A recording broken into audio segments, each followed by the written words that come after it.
Welcome back again, photography friends. It is so good to just be in the seat, be here, hanging out with you. Oh, it just feels good. It just feels good to be hanging out, seeing your smiling faces. I love being here, love sharing photography gear with you and talking gear. What we're gonna be talking about this week is panoramic specific hacks, tips, and tricks. Now, there's a ton of stuff on YouTube, right, about photography tricks, photography hacks, kind of all that stuff, right? But panoramic photography specific hacks, tips, and tricks, those are hard to come by. So we thought, let's compile a little bit of a list of the things that we know for sure are some of the things that photographers use out in the field, and some of those hacks that you may not know about, or those tips or those tricks that you're unaware of.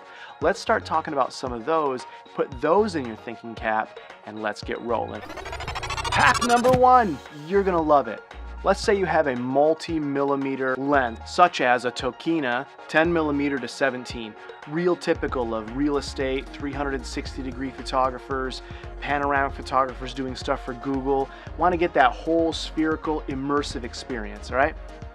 This lens right here, right? You got this one. Or a lens that's similar. And that lens doesn't have a locking millimeter length. It just kind of slides, right? And as it slides, you sort of can see by the dial what millimeter length it's on. So you know that when you're shooting your panoramic image, your no parallax point is critical, right? So if you have it set to, let's say, 12 millimeters, and that millimeter length gets changed to 13 or 14 or whatever because you're taking it in and out of your gear bag, you're making adjustments, you're getting your gear set up, and you hit that millimeter length, it changes the no parallax point. Well, hack number one solves that. Let's dial it into like 12 millimeters. Got it set in. How are we gonna hold it there and know that it holds? Well, hack number one, our good friend, Scotch tape. All we do is take some Scotch tape. It's clear, it's easy, and it just literally will tape that millimeter ring so that it doesn't move. Just tape it right to the barrel. That simple hack will save you from going on a job, bumping that millimeter ring, having it dial in or out and out of the millimeter range that you have set for your no parallax point. And this simple piece of tape will save you tons of headache if your no parallax point doesn't line up and your images won't stitch together. That is an amazing hack. Whew. Let's keep it rolling to hack number two. Hack number two is also going to involve our good friend Scotch tape. Why? Why are we using tape when it involves a camera? Hello, cameras and tape. Bad idea. Not really. Just like your millimeter ring that slides back and forth, well, that focus ring also does the same thing, right? And when it does slide back and forth, especially if you're on a manual setting or your lens is completely manual, you want to make sure that when you dial in your focus that it stays. A lot of times when you're shooting in a real estate setting or Google setting or whatever that 360-degree immersive setting is, you kind of always want just sort of everything in focus. You don't want bokeh. You don't want that fuzzy background where stuff sort of falls off the edge of the image. You want to be standing in that space and have everything kind of be as if it's your eyes looking at it, right? How do you do that? You get that lens dialed into that infinity symbol like we know, and just a little bit back off of that, okay? And keeping that thing in place, you guessed it. Hack number two is really close to hack number one. Scotch tape, you got it. Boom, going all the way around that thing. Get your Scotch tape out, tape right up on that. Now it ain't gonna move. So you have hack number two, saving your focus point. You've got it dialed in all day long, and you're gonna get great, crisp, super poppy, incredibly well-focused images. So it doesn't matter. You could throw this thing in the back of the car. You could set it in the passenger seat. You're taking it in and out of your gear bag. You've got it dialed in because hack number two has saved you the trouble of getting out of focus, going back home, throwing your images in post, and realizing all of them are garbage because they're out of focus. You can thank Nodal Ninja for showing you the Scotch tape hack. Whew, that is going to save you some time. Wait a minute, I thought we were talking about hacks, tips, and tricks. Well, that's very true. Stick around to nearly the end of this video when we get into a photography trick for panoramic photographers specifically, and It's going to be like the cherry on top of the icing, on top of the cake, on top of the fries, on top of the bacon. It's going to be all of the goodness that you could imagine in one delicious meal, all in one scoop. Okay, bad analogy, but you kind of get the point. Let's move on to the next, which is going to be a tip. We get lots of questions about what settings should I have for my panoramic images, okay? And there's always going to be an argument about, well, I shoot this, or you should not shoot that, or this is the setting you should have, or you should always follow this rule. Okay.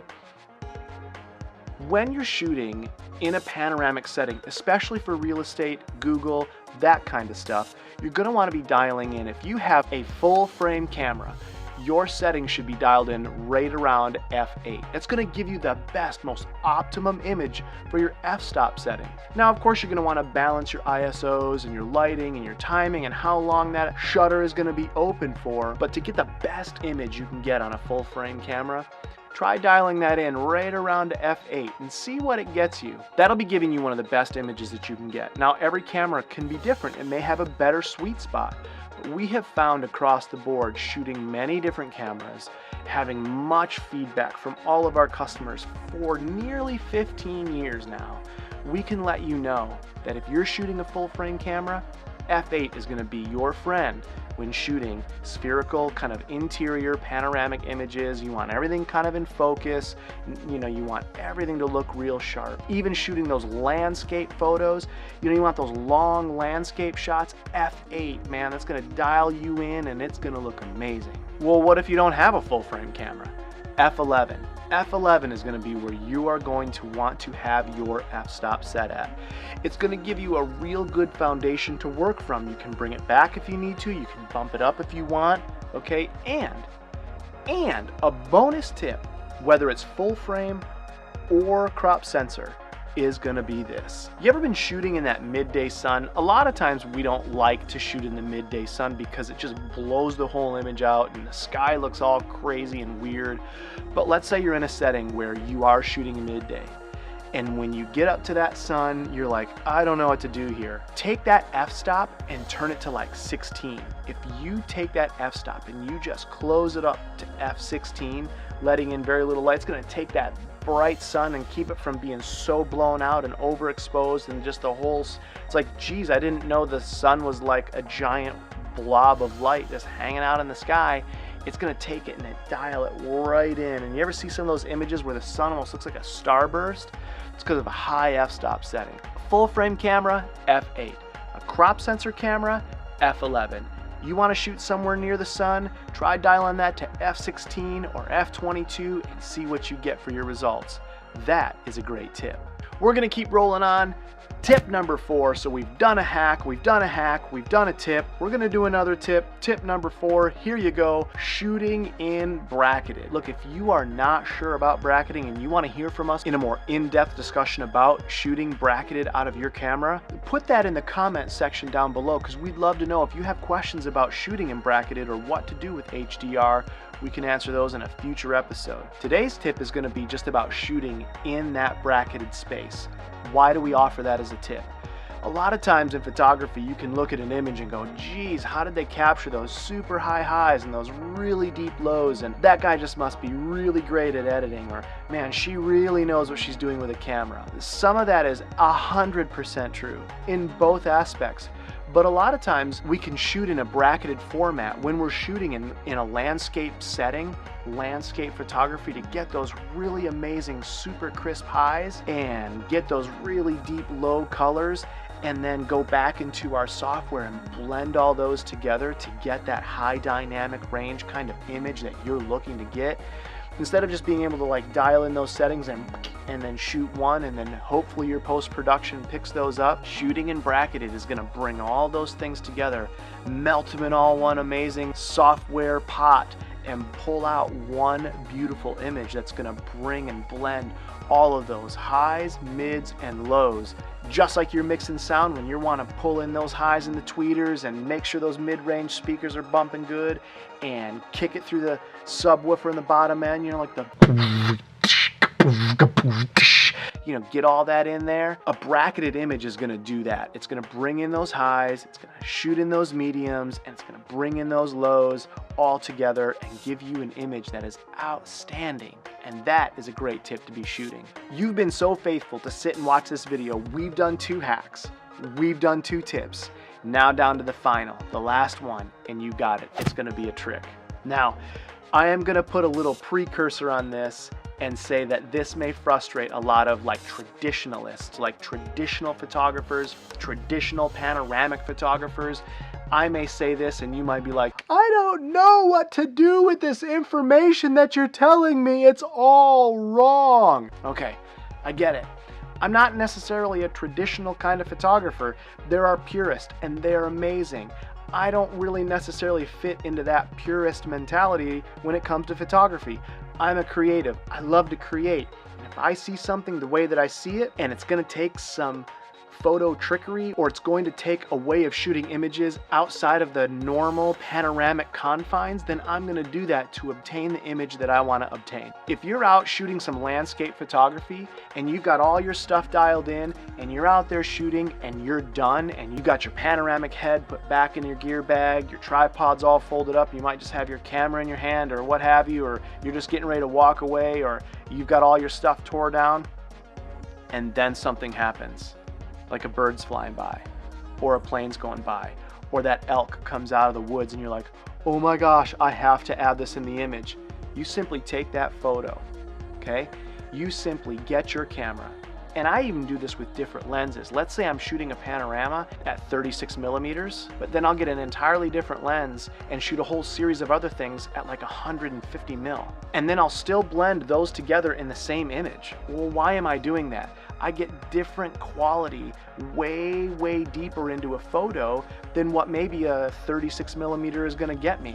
So that elk comes out of the woods, or those helicopters come flying over the stadium. I want that super crisp, high, amazing detail. Well, I'm shooting those helicopters as they're flying over the stadium with a different lens, an entirely different setting, off of my panoramic tripod head. I need it to get the panoramic image, but I'm tricking the photo by getting something after the fact. And that's okay.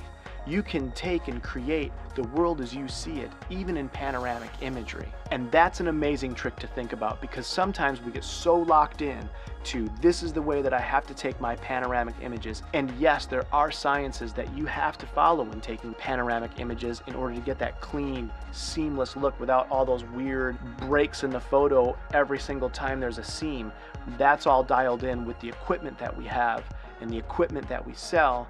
But when you're talking about creatively putting together a panoramic image after you already have that foundation, the world is yours as you can see it. So you want to use a different lens and you want to drop an image in post-production, you can do that. You can't stitch it into the image, but you can take that thing into Photoshop and you can take the photo that you see of the plane, the bird, the car, the automobile, the what have you, as you have seen it, and place it in your panoramic image and enjoy the fact that you created it. So there you have it, ladies and gentlemen.